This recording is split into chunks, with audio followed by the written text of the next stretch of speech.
உன் பாச நரம்பில் இணைந்தாலே போதும், சுகராகம் மீட்டிடுவேன்.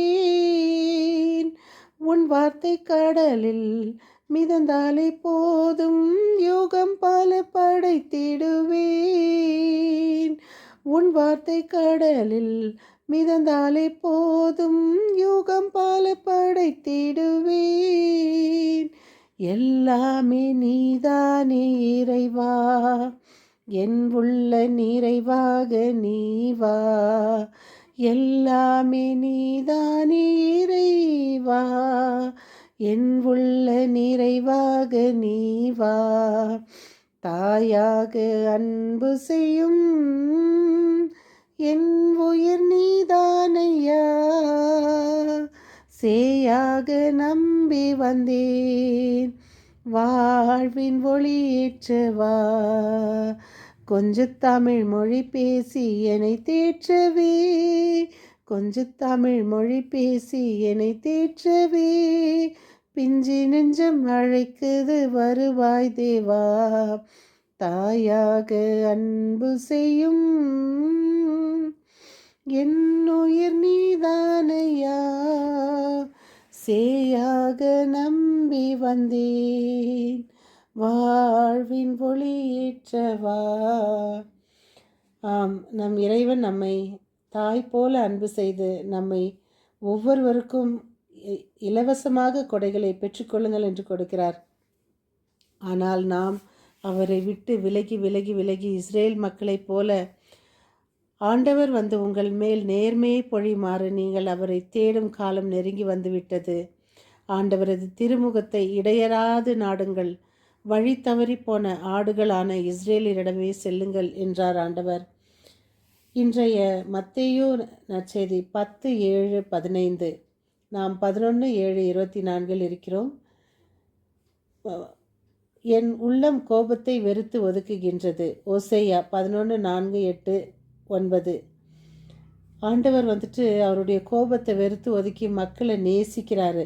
கொடையாக பெற்றீர்கள், கொடையாக கொடுங்கள். கொடையாக வழங்கவே இயேசு தம் சீடர்களை நோக்கி கூறியது, நீங்கள் சென்று விண்ணரசு நெருங்கி வந்துவிட்டது என பறைசாற்றுங்கள்.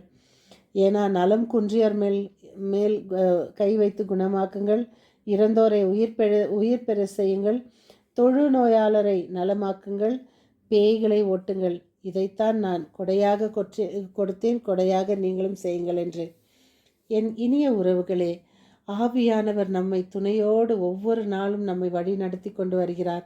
அன்னை மரியா நம்மை கைப்பிடித்து இறைவனிடம் கொண்டு சேர்க்கிறார். நாம் தொடரும் சங்கீத தொடர்ச்சி 32:4-5-6. ஏனெனில் இரவும் பகலும் உன் கை எனக்கு எதிராக ஓங்கி நின்றது. கோடையின் வறட்சி போல் என் வலிமை வறண்டு போயிற்று. என் பாவத்தை உம்மிடமே அறிக்கையிட்டேன், என் தீச்செயலை நான் மறைத்ததில்லையே. ஆண்டவர், என் குற்றங்களை ஒப்புக்கொள்வேன் என்று சொன்னேன். நீரும் என் நெறிக்கேட்டையும் பாவத்தையும் போக்கினீர். ஆகவே துன்ப வேளையில் அன்பர் அனைவரும் உம்மை நோக்கி மன்றாடுவர். பெருவெள்ளம் பாய்ந்து வந்தாலும் அவர்களை அது அணுகாது. நீதிமொழிகள் 15:25-26-27. இருமாப்புள்ளவர் வீட்டை ஆண்டவர் இடித்து தள்ளுவார். கைம்பெண்ணினது நிலத்தை எல்லைகளை பாதுகாப்பார். தீயோரின் எண்ணங்களை ஆண்டவர் அருவருக்கின்றார்.